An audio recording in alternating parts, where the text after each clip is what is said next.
let's see the power of the internet. Do we have the most fantastic Gary Webster about to join us? Yes. Yay! Look at that.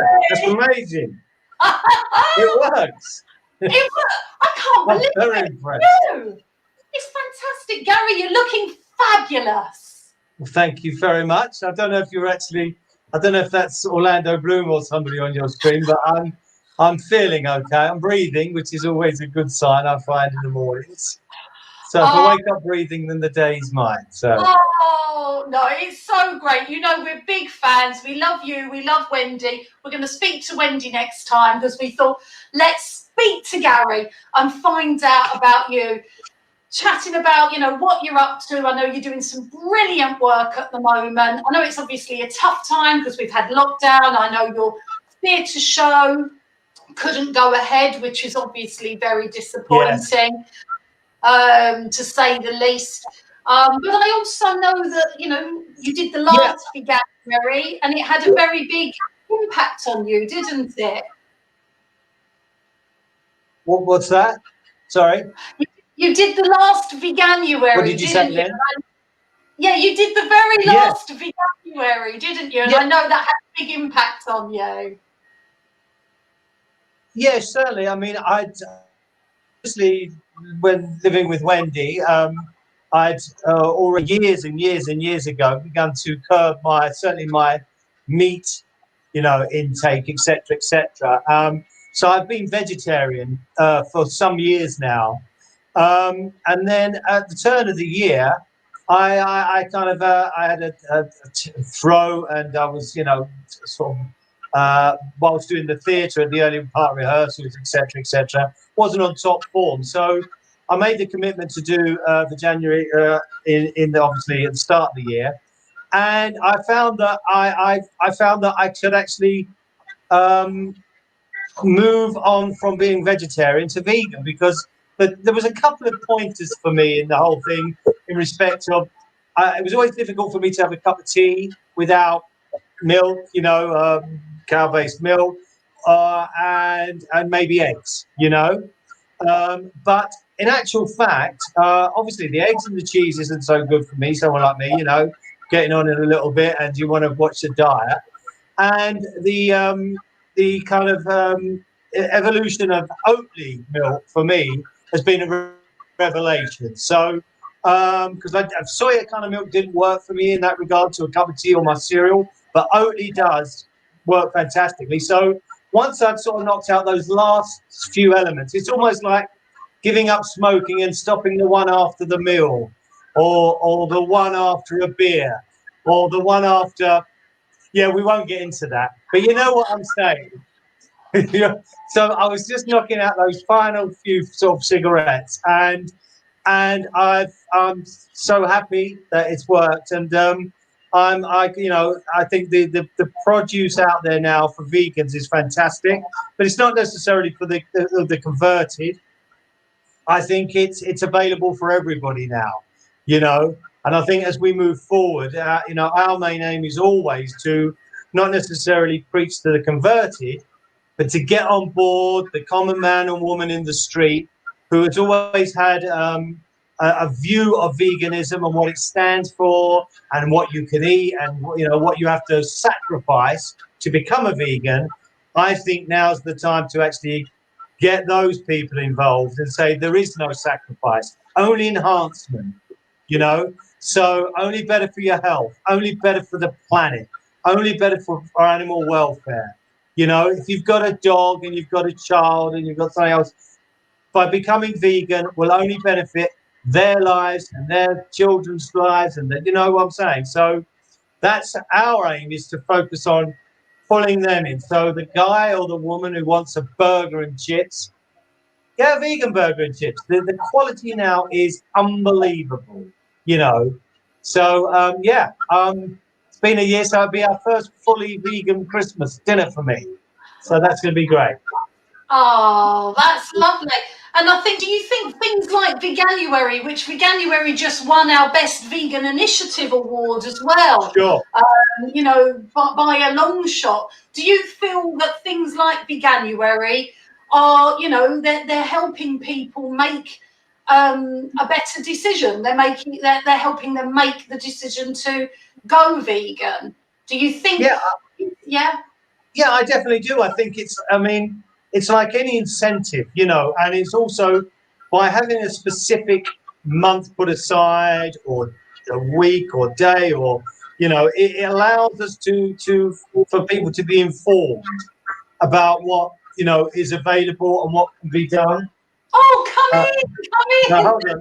Yeah, okay. No, it's okay. He's getting out. But so that allows for people to actually take some time out to get informed about what's on offer out there and why maybe going vegan is going to benefit them, the children, their animals. So I'm all for it. But hopefully we will get into the situation where it will become commonplace and we won't necessarily need a month to promote that. Hopefully, on this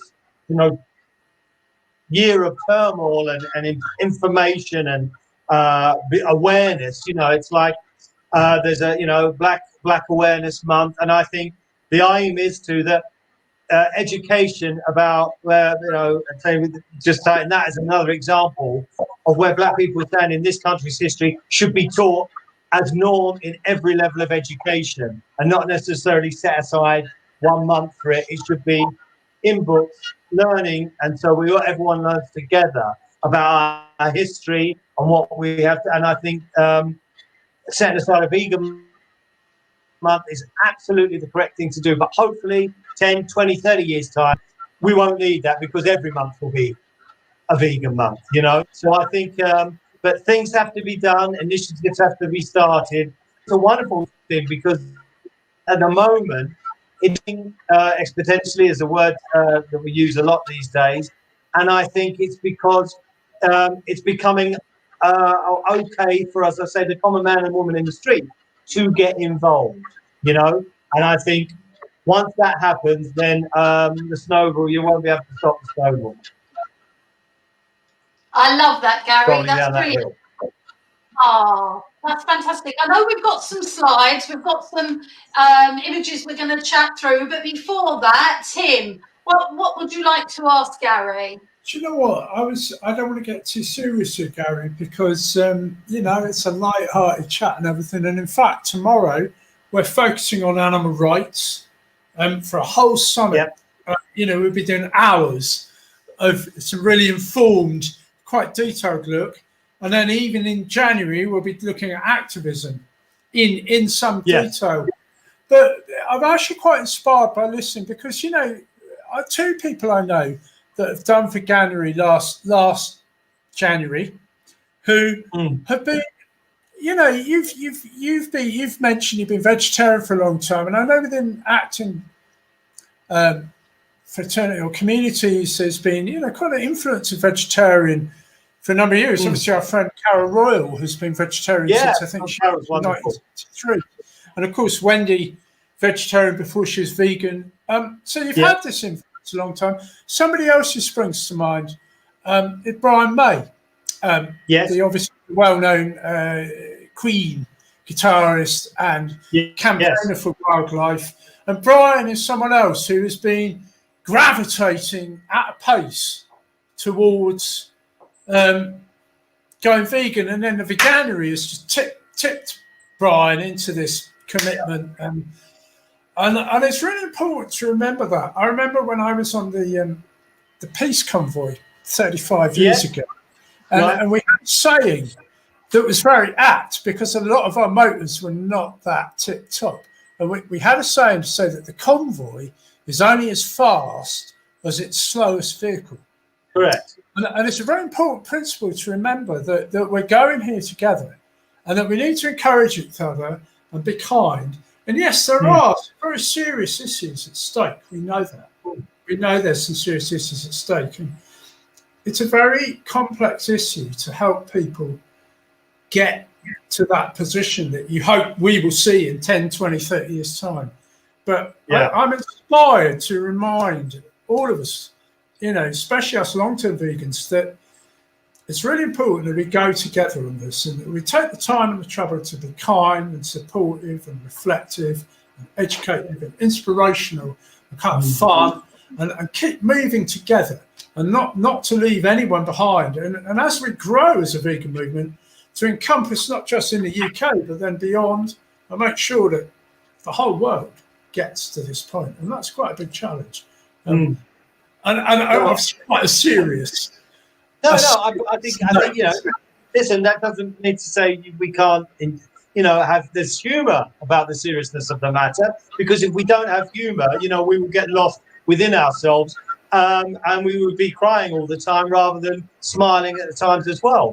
But I think this year has been a catalyst for awareness and the need for more information on many subjects, whether it be animal welfare, Black Lives Matter, LGBT rights, etc. And I think that whereas before, I think this year will be looked upon in history as maybe there might have been some resistance to a lot of these matters because we didn't want to delve too deeply into our past, our history, and who we are and how we affect what's going, forward the future. But we are not being allowed to do that. We have to now, look at what's happened and look at how we can change. And I think there's a real groundswell of change on many, many important factors. I think are all interlinked, including climate change, because it's all about, in the end, humanity as opposed to not, And if humanity spreads far and wide, it's about how we as the kind of dominant animal on the planet have to care not only about ourselves, but about other sentient beings, the animal world kingdom, etc. And I think this year has allowed us to air those views, as it has, as I say, on many very important subjects. And I think there's been a coming together. And of course, when that coming together happens, you are then becoming direct conflict of people who don't want change. And I think that's what's happening at the moment, whether it be politically, climatically, racially, animal welfare, dietary. I think this will be a seminal year and of a change where the have-nots begin to take over and demand what they want. And I think the idea is to make a smooth transition. So as I say, listen, we understand that the guy who has 3 or 4 pints down the pub and has a nice roast dinner on a Sunday afternoon, he's going to be very difficult to change. He's not going to go straight for, stuffed peppers and a mushroom risotto. So what we have to give him and what we're being allowed to do now through the development on the animal, on the foods of the plethora of choices we have, is we're able to give him that burger and chips or that roast or sausage sandwich, but it's vegan. And so we're allowing him to almost without shame become a vegan, without kind of judgment by his peers, to become a vegan because it tastes better. Richmond do a set of sausages now that are vegan, that are fantastic. Put them in 2 slices of bread with some vegan spread, tomato sauce. It's fantastic. He can then do that now without mates going to take the piss or saying, what's the matter with you? Stuffed peppers, and we're now allowing that. And that's the change we have to develop,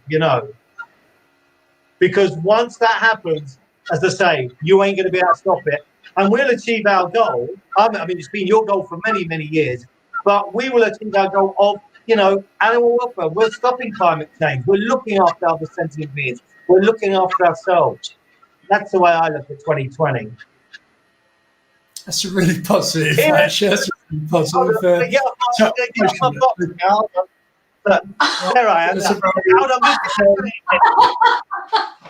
That's very interesting. So before we look, we're not going to go on too long because Karin and I have been talking about for starters. But also, probably, we keep it to now. But I know you've got some slides to show. But just before we do that, it's Christmas cracker.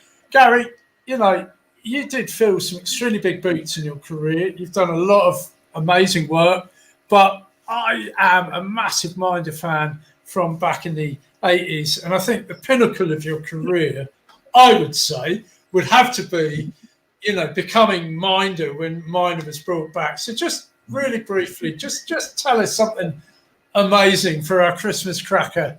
It wasn't too difficult to fill Dennis Waterman's. It wasn't too difficult to fill Dennis Waterman's boots because he's got very tiny feet. Very tiny feet. He's only about size 6 or 7. So in actual fact, all that boxing and all. But what can I tell you? I'll tell you one story. When we was in Australia. Well, yeah, he had a lot of fights. Yeah, I would have taken him. It must have been a lot of fun. Must have been a lot of fun. Put Ray Daly in the same room as Terry McCann. I'd say there's only one winner. Uno, me. I'll take. Okay, I'll give you one example of a little Christmas cracker. It was there's two. I'll give you a quick two. We was filming in Australia, and George and everybody. He had his trilby on and his coat, and I had my costume. And we were being taken to location, and suddenly out of the blue, a car hits us in our car, and there's a big accident on our way to location. So we get out of the car. What's going on? And a couple jumped out of their car who'd hit us and opened the doors and ran away and ran to a certain safe area and just was looking. And out of that car, because I know there was a YouTube video on recently that went viral, and out of the car came a huntsman spider, which is about the size of my hand, and crawled over the top of their car and went down a drain. And what had happened was the huntsman rest in the sun visors, yeah? And she'd started to drive. The sun was coming up. She pulled down the visor. The spider fell in her lap, which made her veer and crash into us. And so it was that Arthur, I think it made the British press back here that Arthur, because he got out and everyone went, that's Arthur Daly. And the second thing is that whilst we were filming on the streets of Sydney, the Queen visited Sydney as a royal tour. And the crew had asked for the lunch break to be extended because the Queen was going to do a drive past. And so there was crowds on the streets of Sydney, and me and George worked our way to the sort of front of the barriers, and he again had his trilby hat on and his camel hair coat, and I was standing with him. And the Queen's entourage comes round, and as she comes round the corner, you could see her waving, and I always swear to God, and so did George, she took a double take. Waving to her and doffing his cap. And I swear to God, and you can see her almost turn her head back and go, Philip, was that Arthur? You haven't bought a car, have you, my dear? So there's 2 little crackers for you for Christmas. Oh, they're wonderful, Gary. Oh, I bet you've got hundreds more. For 100 I can always remember them. What a pleasure to act with George Cole. I mean, George Cole is an absolute legend. Never mind Dennis Waterman. But George Cole is a national treasure. I'm sure the Queen would have recognised him straight away. And would have. Absolutely. I mean, I just not. She did a double take. I think she looked. Yeah. Is that him? Cole. I mean, he was dressed as Arthur. I have a little Christmas cracker story on that too, actually, which is a little bit apt because not that I was ever married, but my mother-in-law died just last week, and my mother-in-law had a favourite memory. She bought it when she first met me was a Arthur Daly's guide to whatever it was in 1985, and I can't remember, but it was a Christmas special came out. It was Arthur Daly's guide to. It's a really, and she bought it for me, which I thought, because she used to call me her son-outlaw, which was it was just, so there's a fond memory. So, but I know that Minder has brought huge amounts of pleasure to millions, including the Queen, by the sound of it. And Gary, thank you for sharing that, because that really is a cracker, and that's made my day actually. So yeah, and I must admit, I'm well, I would, to get the opportunity to watch this space. There might be some idea of it might make a return. So watch this space. Fair boys. We'll see what happens in 2021. Things are afoot. We like some exclusives here. For one, Gary, after listening to you speak, I'm just thinking we need Gary as a keynote speaker at VegFest. And for 2, I want to get badges made up saying vote for Gary Webster, because I just think that, you know, we need you running the flipping country. But I'd love to have some slides now as well, because I know Gary's probably going to go off and make Wendy a lovely dinner soon. But Pete, the producer, do we have about 2 minutes? So we're just going to rattle through a couple of slides. Gary, I know you sent us some slides. Just give us a quick. They're about a minute each. You get a minute with each slide, and then it will change. Yeah, cool. That's my 2 wonderful sons, who, along with Wendy, are my life, regardless of any acting or anything else.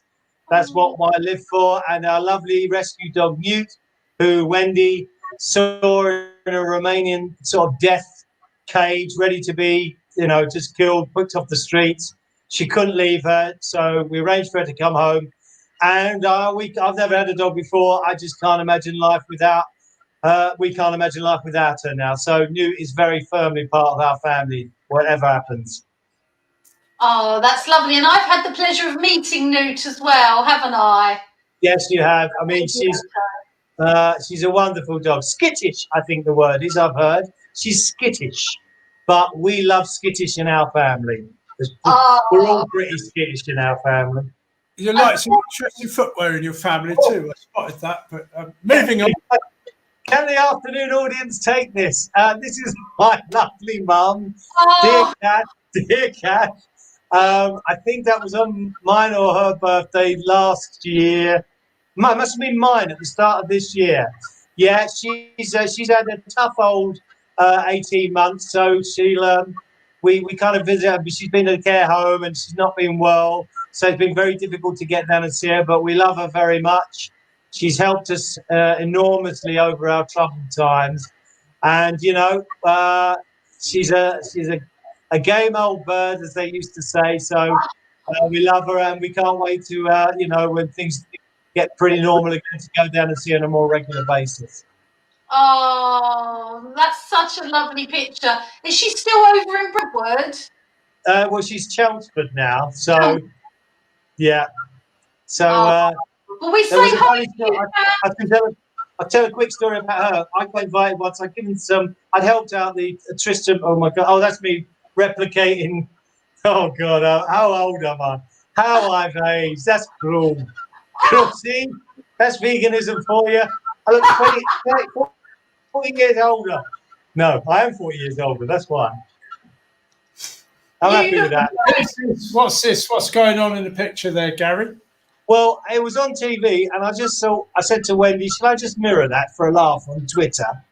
And so that's what we did to get it as close as possible of what landing a bloody good role for 3 years can do to you if you enjoy it too much. Is that you? What you in on the telly there? I think I'm in Minder. That's in Minder. That's in the lockup. That's what we thought. So there you go, fans. That's Gary in Minder. I love it. Which was fabulous. I've got to say, the remake was right up there. I know I'm gushing a bit, but it was right up there. And I mean, I really did enjoy the whole thing. So it's just an incredible period of your life. But here's again. She's a beautiful dog. She's got like two eyebrows that people comment on all the time. So she's a wonderfully placid dog with children and everything when we go walking. Although now she's hugely protective of where we are. So if anyone gets close, she barks the house down. So, but as I say, she fits in very well with their family because she's as mad as a hatter, which we love. And Wendy does some incredible work, doesn't she? And she supports many brilliant charities. I know she's the patron of many. And, she is hands-on. And with her TV show as well, going out to Romania, really showing people, what it's like. It's. I live in awe of Wendy. I live in awe of Wendy, of what she does, how committed she is to so many charities, her love of animals, her love of anything that she puts. I mean, she's doing for Together TV at the moment, which is there she is, which is she's doing little minute segments for Together TV to inform people, and duct tape as well. They're working together to inform people of what little things they can do over Christmas whilst in lockdown or whilst they're sort of in isolation. But yeah, I mean, Wendy is so passionate and so giving, and so generous with her time and effort. I'm an extremely lucky person to have met her and to be married to her this long. So, fortunately, she's just anything she can turn her hand to, she's excellent at. As I say, even getting this set up today, she's had to keep coming in and telling me what to press and what not to press. She can draw, she can do this. So, any of the creative talents the boys get is from Wendy. That's for certain. Oh, that's lovely. Well, we do love Wendy. She's a great friend of VegFest. She's a great friend to me. Yes. She inspired me from the moment I saw her on a Viva demonstration, which I've reminded her about. She's just so confident and beautiful. And she is, she's just an inspiration to many, many people. And hearing what you say as well, Gary, it's so lovely. You are just, you're like the vegan power couple now. We just, absolutely love you. We've had our ups and downs. We're just normal people, just trying to survive like everybody else, and just trying to keep our heads above water. And I think that's why we can relate to a lot of people, because it's it can be down and dirty there sometimes, and as long as we're caring about each other, that's all that matters. Not only within the family, but outside the family too. Brilliant. Well, look, I know you've spilt some beans. There could be some exciting things on the pipeline. Your blog you've launched as well. Do you want to tell us a little bit? I know Wendy's probably made a lovely dinner and you've got to rush off, but just anything you want to share, and obviously tell us about the blog and anything else that you're up to that we can follow. Hopefully, the two plays that we're going to I was actually joining the Cat and the Canary, Bill Kenwright Productions. Hopefully that will get on the road again next year, sooner rather than later. And then the Thunder Girls by Melanie Blake, fantastic writer and producer. So hopefully that's still set to go in the end of next year on tour. I'm writing a blog now called Gary Enough Said, which is Letter from London. So bit of a nick from Alistair Cook there, who used to do Letter from America. And I just felt, with so much injustices going on around the world, out in America, over here, I wanted to give what I was saying within the house a little bit more punch and get it out there, because I think there's a lot of people suffering out there at the moment across the globe. And I think sometimes, if you can use your voice for a positive cause and to, stand in solidarity next to your fellow person, then I think, it's time now to speak up, because I think by not speaking up at times, it allows, certain governments of the world to get away with literally murder. And so, having experienced some real hardships over the last 3-4 years, I thought it was about time to actually give our voice to those experiencing those hardships, and to say that it's not good enough. We all have to understand, and we all have to be culpable of what's going on. Poverty, 4.1 million children in poverty in the 21st century. That cannot be right. Animal welfare, social, mental health at a terrible peak. It's simply not good enough. And not because I'm an actor or in the public eye, which I'm very rarely am now, whatever, but just as a person, I felt I couldn't remain quiet anymore. If I felt I could leave my children anything, I have to start saying, well, this is not good enough, and we all have to make a change. So that's why I've started to write a blog. Some of it's funny. It's all about funny experiences that happened to me, but the direction of it is trying to give a voice to the unheard. When I wrote a piece in The Big Issue about debt and homelessness, etc., it was to give those people who we pass by on the street every day, or don't give much sympathy to because they've got some money troubles, well, it's our fault, it's their own fault, to say it's not always like that. And that's the very time when we should show compassion, you know, and not just dismiss them as they've got it wrong, because we're always a paycheck away from all getting it wrong, you know. And I think with COVID, more and more people have realised that. And I think now is the time to, you know, going forward, to act upon it and to help out those who are struggling. That's all. I think that's absolutely You can wake up inspirational. now. Oh, Preaching. we're hanging on your every word. I'm just thinking, you know, what you're writing. We want everyone to go and check out your blog. But equally, you know, I want to see you in some national newspapers, to be honest, spreading such an incredible message that really needs to get out of there, that needs to get out there, Gary. But we absolutely love you to pieces. Yeah, Tim, did you want to add anything? I think we're losing a bit of the internet now, Tim. No, we're good. So, get him up. Boo! it's a little bit of interruption on it, so it's a bit of a delay. Okay. But, yeah, okay. Gary, I'll it's been a pleasure. for the 4 hours. Yeah, no, it's been a pleasure to have been invited on. You guys do fantastic work, Karin, as you know. We love you, Tim. Brilliant stuff. So happy to be of help, promotion, support, getting the word out there anytime. So thank you so much for inviting me on. You know, really always appreciate it. Well, you are, you know, we're wrapping up the whole of the festival for today, and I can't think of a better guest to do that, Gary. And that's you. And thanks to Danny as well beforehand. But give our love to Wendy and the boys and to Nu. And we really, really just am so grateful for you spending this time with us, Gary. Thank you. It's a pleasure. Danny was great. I love what he was saying. So, Tim, Karin, thank you for your time. Brilliant stuff. well done, Gary. Thanks ever so much. Thanks for coming on and making a cracker for us to end on with this marathon sprint we've been doing all day. And Karin, thank you so much for joining us.